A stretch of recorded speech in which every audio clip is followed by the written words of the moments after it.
The film opens with a dark voiceover from Andy, as she and her crew lie on the floor, her body riddled with bullets.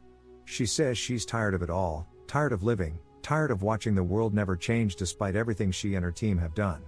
A couple of weeks earlier, Andy is in Morocco, walking through the streets, when she's approached by Booker, who tells her that it's time. Together they meet up with the rest of their team, Joe and Nikki. The four of them sit in a quiet room and talk about how long it's been since their last job. Andy seems hesitant about taking on another mission, hinting at her weariness with the world and questioning if what they do even matters anymore. But Booker gently persuades her, saying they still have a purpose. Later, they meet with Copley, a CIA operative they've worked with before. Copley shows them disturbing photos of dozens of kidnapped children in South Sudan and asks for their help. He claims he has no other options and needs their unique expertise to rescue the children. Reluctantly, Andy agrees, and the four gear up, packing weapons into their bags and boarding a plane to South Sudan. On the flight, Andy is unusually quiet and brooding while the others joke with each other, trying to keep the mood light. When they land, they move stealthily through the desert night, infiltrating what they believe is the enemy's stronghold. They're fully armed and silent, moving as an experienced, disciplined unit. They enter the compound and find a dark, empty room. That's when they realize that it's a trap. Dozens of armed soldiers storm in and open fire on them, riddling their bodies with bullets. The team collapses to the ground, apparently dead. But moments later, their wounds begin to heal. Bullets push out of their flesh, skin knits back together, and they rise to their feet, alive and furious. The soldiers panic and keep shooting, but Andy and her team strike back with swords, axes, and guns, brutally cutting through the ambushers in a violent, efficient fight. Meanwhile, elsewhere in Afghanistan, we meet a young Marine named Nile, on patrol with her unit. During a raid to apprehend a suspect, Nile and her team kick down a door. But the suspect shoots at them, forcing Nile to shoot back. As Nile tries closing the suspect's wounds, he slashes her throat with a knife before dying, and Nile collapses and bleeds out. But later, in the military hospital, Nile shocks everyone by suddenly waking up, with her throat completely healed, no scar, and no damage. Her fellow soldiers stare at her in disbelief. At the same time, Andy, still in South Sudan, jolts awake from a dream, and she knows instantly that a new immortal has awakened somewhere in the world. She tells her team to lie low for now and meet her later at their safe house in France.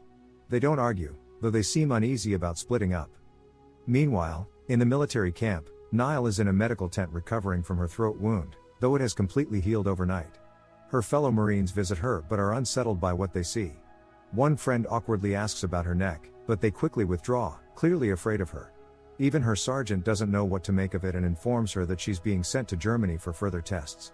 As Nile is getting ready to board the plane to Germany, Andy sneaks into the base and quickly knocks out the two soldiers trying to escort Nile, and Andy knocks her out too. Later, Andy is driving across the desert with Nile tied in the back. When she regains consciousness, Nile panics and throws herself out of the moving vehicle. She tumbles across the sand, but Andy calmly stops the car, gets out, and shoots Nile in the head. Nile wakes up moments later, stunned to find herself alive and uninjured. She realizes that Andy knows what's happening to her.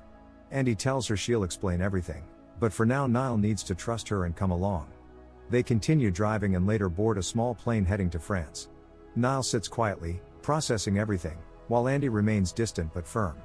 When they land in France, Andy takes her to their safe house, where Nile finally meets the rest of the crew. Nile asks them what they are, and they explain simply, they are immortals. They've lived for centuries, healing from any injury, and fighting in wars no one remembers. Andy admits she is the oldest among them but warns Nile that immortality doesn't last forever. At some point, their wounds stop healing, they never know why. That night, while everyone sleeps, Nile has a vivid nightmare of a woman locked inside an iron coffin, sinking into the ocean, screaming and thrashing in terror. Shaken, she tells the others about it when they wake, describing the woman's anger and abandonment. Andy, hearing this, listens quietly. Booker explains to Nile that the woman she dreamed about is named Quinn. Long ago, Andy and Quinn fought together as the first two immortals. They were close, more like sisters, and fought in ancient wars. But during the witch trials in New England, the people accused them of being witches because they didn't age or die. They captured Quinn, locked her in an iron coffin, and threw her into the sea to drown for eternity. Years later, Andy escaped and slaughtered everyone responsible, then searched the ocean for Quinn, but never found her. Nile tells the crew that she can feel Quinn's pain, her rage, even now. Andy listens quietly, troubled by this connection. Needing air, Nile steps outside to collect herself.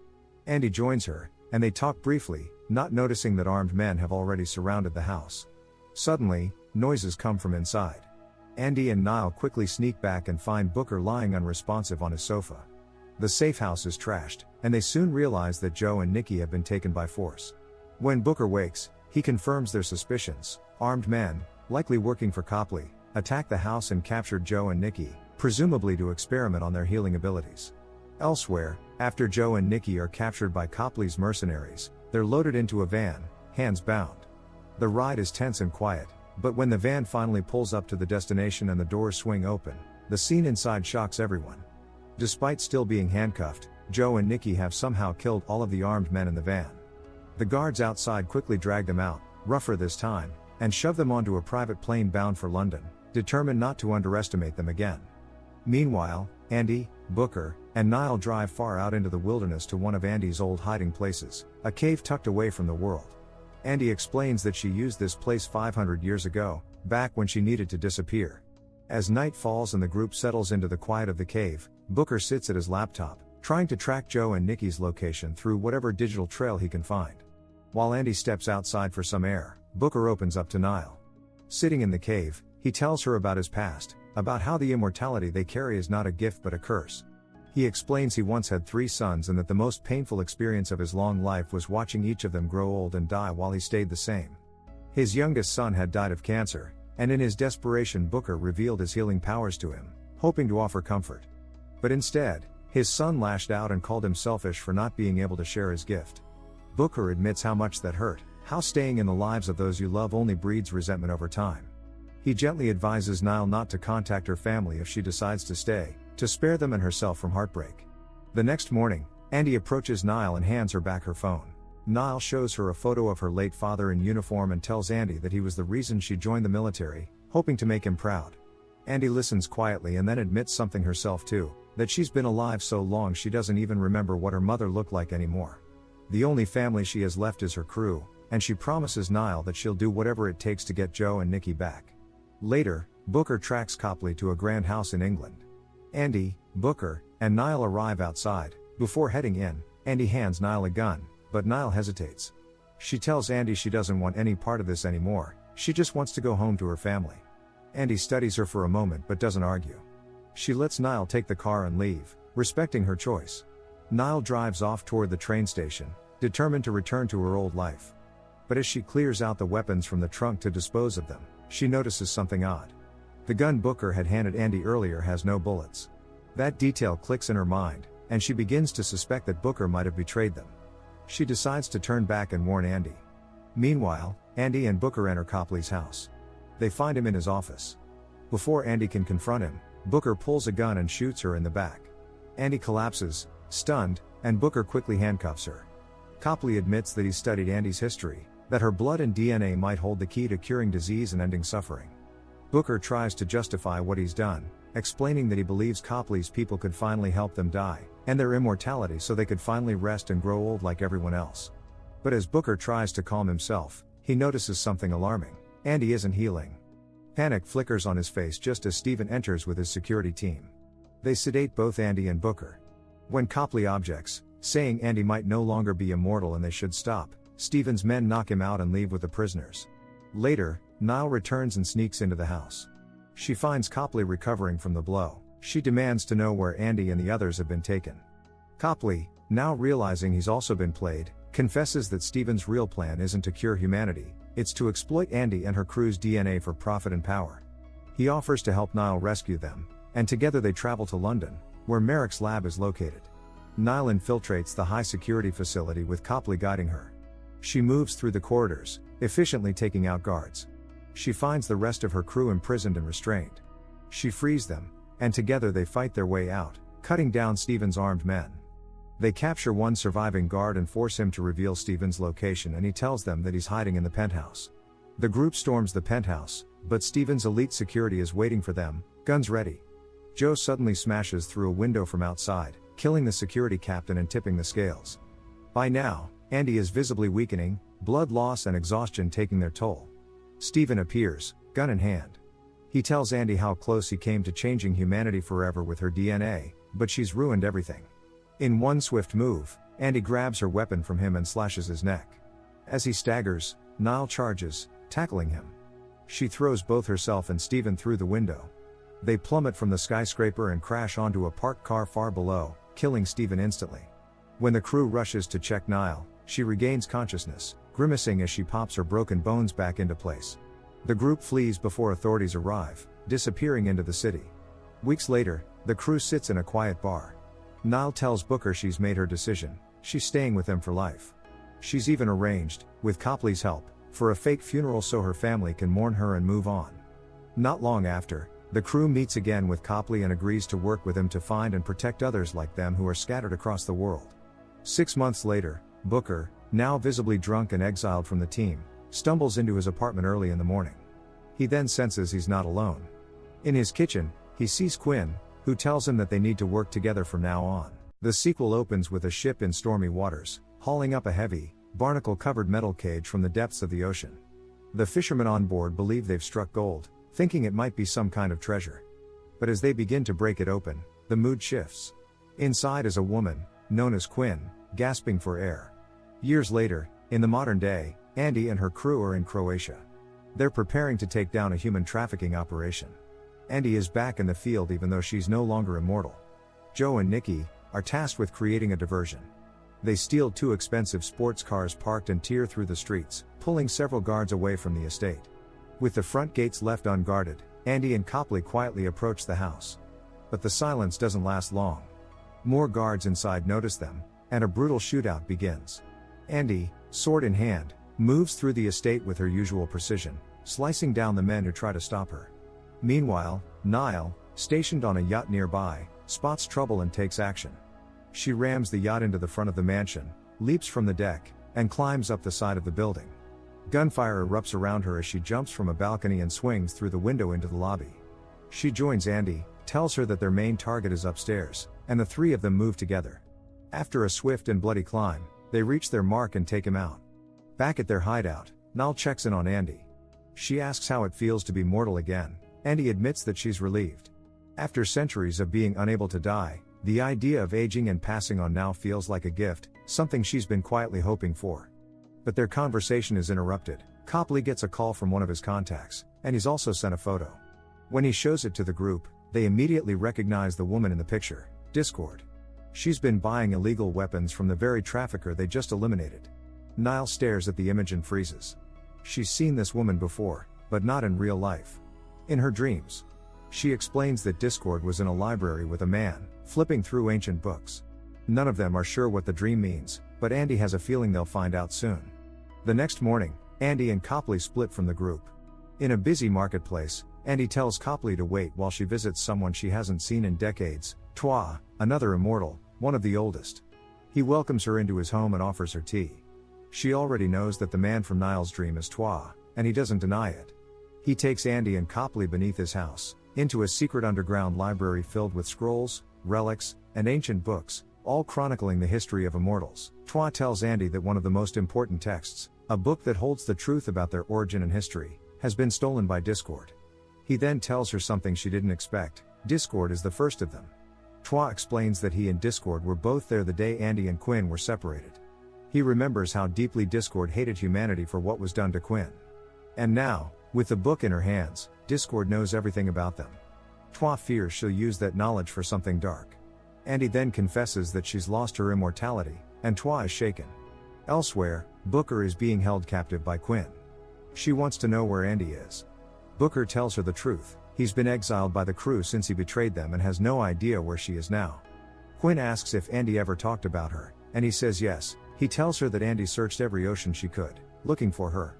But that only stings Quinn more. She reveals that, all the time she spent locked in the cage, she believed Andy must have been suffering in some similar hell, only to learn she'd escaped centuries ago and never came for her. She's furious and heartbroken. Later, Andy brings Twa back to the hideout and introduces him to the others. Not long after, Joe gets a call. It's Booker. He wants to meet. Joe and Nikki head out and find Booker. He gives Andy a letter from Quinn. She reads it, and in the letter, Quinn says the world has changed too much. It's fast and strange and nothing like what they once knew. She talks about her heartbreak, learning that Andy escaped long ago but didn't save her. She writes that Andy broke the promise they made, to never abandon each other, but asks to see her. Andy decides to go. Niall insists on going with her, just in case. The two travel to Rome. Andy walks the streets alone until she sees Quinn. They stand face to face for the first time in 500 years. Quinn doesn't hide her anger. She tells Andy that she failed her. Andy apologizes and asks how long she's been free. Quinn says it's been a few months. Andy offers her a place with the crew, tells her she doesn't have to be alone anymore, but Quinn refuses. She won't fight for mortals, not after what they did to her, and walks away. Andy follows, and the two clash. The fight is intense and brutal, each one predicting the other's moves. Eventually, it ends in a draw. Niall arrives and interrupts, telling them that Discord is in the city. Andy realizes the truth. Quinn is working with Discord, and they're not after her, but Niall. A final fight breaks out, but Quinn grabs the pendant from around Andy's neck and escapes into the crowd. Andy chases her, but Quinn is already gone. Later, Niall finds Discord waiting for her in a quiet chapel. She tells Niall she was there when Jesus was crucified, telling her that she watched it all happen. Then she turns the conversation sharply, accusing Niall and the others of playing God. Discord claims that all of them have been brainwashed by Andy for centuries. According to her, Andy's repeated interference in the lives of mortals is what led to them being hunted across history. Every time Andy tried to do good, it brought suffering to their kind. Discord then drops a truth that unsettles Niall: she is the last of their kind. No more immortals will be born after her. She then tells her that it's not random, there's a reason for it. Niall is special. She has a power she hasn't discovered yet. And then, as if to prove a deeper connection, Discord rolls up her sleeve and shows Niall a birthmark on her arm. It's identical to one Niall has. Discord tells her that they're linked by more than just fate. She says their mission now is to end the cycle, to stop immortals from interfering in human affairs, then tells her she'll see her soon and walks away. Niall is left shaken, her mind keeps going back to Discord's words. When she reunites with the team, she tells them everything Discord said. The others don't dismiss it, they realize that Discord might know something they don't, something dangerous. Later, Twa meets with Booker in private. He's been researching. He believes Discord's interest in Niall is based on an old legend, one that says a wound inflicted by the last immortal can strip immortality from anyone. He shows Booker his findings and tells him that Niall might be the reason Andy became mortal. After all, Niall was the first to ever wound her. Twa also tells him the other half of the legend: the one who loses their immortality can pass it on to someone else, if they choose. Booker hears all of this and decides to test the theory for himself.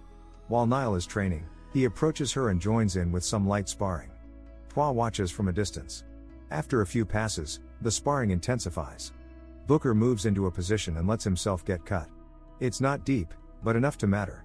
As he waits for the wound to heal, nothing happens. He's stunned. Twa steps in, realizing what Booker just did. His theory is confirmed: Niall can take immortality away. Meanwhile, Discord is keeping her own plans moving. She meets with Quinn and reminds her who rescued her from the ocean. She tells her not to think about Andy anymore, as she's now there for her. Discord promises she'll help Quinn make the world suffer, if that's what she wants, and Quinn agrees. They then board a private jet together and travel to Indonesia. When they arrive, they drive a truck into a nuclear facility. Armed guards open fire and the truck crashes, but Discord and Quinn don't die. Their wounds close quickly, and Quinn gets up and starts killing with her own crew of mercenaries. Quinn and Discord break through and take control of the site. Back with the team, Copley shares urgent intel. There's been a breach at a nuclear facility in Indonesia. A bomb has been placed at the core. If it detonates, millions will die. The team realizes this is a trap, but it doesn't matter. They don't have a choice. Before they leave, there's a quiet moment between Booker and Andy. He tells her he's sorry, for everything. For betraying them in the past, for chasing a cure instead of standing by her. He tells her that maybe Quinn is acting out of pain, and maybe Andy should have fought harder to reach her. Andy listens, and something in her shifts. Meanwhile, Quinn and Discord solidify their control of the nuclear plant. The guards are dead and the facility is theirs. They set the bomb and wait. On the other side of the world, the old guard is suiting up. They know they're walking into something far worse than a battle. They're stepping into a war against one of their own and a force that might finally end them all. Later, the team arrives at the nuclear facility in Indonesia under a heavy uneasy silence. The place looks abandoned. They scan every corner for signs of movement but find nothing. Just as they begin to relax, guards suddenly emerge from hidden positions, surrounding them. Without hesitation, the crew fights back. Swords flash and bullets ricochet. The Immortals cut down the ambush with brutal efficiency, clearing the area in minutes. They push forward into the main building and rush toward the control room, but the team is fast, they duck and charge. Within seconds, the guards are dead, their blood pooling on the floor. The crew bursts into the control room, but the second they're inside, the heavy doors slam shut. They try to pry them open, but it's no use. They've been trapped, split off from Andy and Niall on purpose. Before they can regroup, a hissing sound fills the room. Gas pours in from the vents, and the crew realizes too late that it's a nitrogen compound. They collapse and fall unconscious. Elsewhere in the facility, Andy and Booker ride a freight elevator, trying to get above ground. The silence between them is thick, but Booker breaks it. He looks at Andy and tells her quietly that she's healing again. She doesn't believe it at first, until she feels something different about herself. Booker tells her he passed his immortality to her during their earlier encounter. He wanted her to have it back, to lead the crew again. The elevator dings open, revealing a squad of guards. Andy steps out without hesitation. The bullets come fast, but she heals through each one, cutting them down like she used to. Booker kills as much guards as he can, then gets killed himself, finally setting himself free. Deep below, Niall crawls from the rubble of the earlier explosion.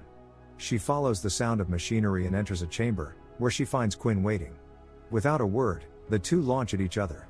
Niall manages to cut Quinn across her side. Quinn stumbles, expecting to heal, but nothing happens. Her eyes widen in shock. Before Niall can react, Discord steps out and drives a blade into her chest. Discord says nothing, and walks away, leaving them on the floor. At the same time, Andy races through the facility, looking for her team.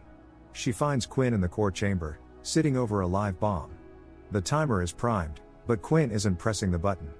Her thumb hovers over the detonator, but something in her has shifted and she pulls her hand away. Andy barely has time to process it before she hears the roar of a helicopter engine outside. Andy sprints to the surface and spots the chopper lifting off. Without thinking, she charges forward and leaps, grabbing the landing skid. A guard in the cockpit fires at her. Andy takes a bullet to the shoulder and loses her grip, slamming to the ground. Bloodied but determined, she keeps running. Another helicopter is about to take off, Discord is inside. Andy hurls herself in before the doors can close. The two Immortals crash to the floor of the chopper, weapons drawn. The fight is fast and vicious. Discord is faster, more precise. Her strikes are sharper, her technique ruthless. Andy struggles to keep up. Then she sees it, a fresh cut on Discord's fingers, and it's not healing. Andy realizes the truth, Discord is no longer immortal. Discord catches her looking and tells her coldly that Niall is the destroyer, the last immortal. The one who can strip the gift from others. That's why everything has been set into motion. To reshape the future and end it. Andy lunges at Discord, swinging her blade. But Discord parries and counters, landing a brutal blow. She drives a knife into Andy's back. Andy crumples to the floor, and Discord jumps into her own chopper, leaving Andy alone and bleeding on the tarmac. Sometime later, Andy sits in Twa's library, searching through ancient texts. She flips through legends, symbols and bloodlines, anything that might explain what Niall is becoming, but nothing helps. Quinn tells her that if they want to get their people back, they'll have to work together. The two of them leave together, former enemies now bound by a common goal. Make sure to like, comment and subscribe for more notifications. Until next time. See you soon.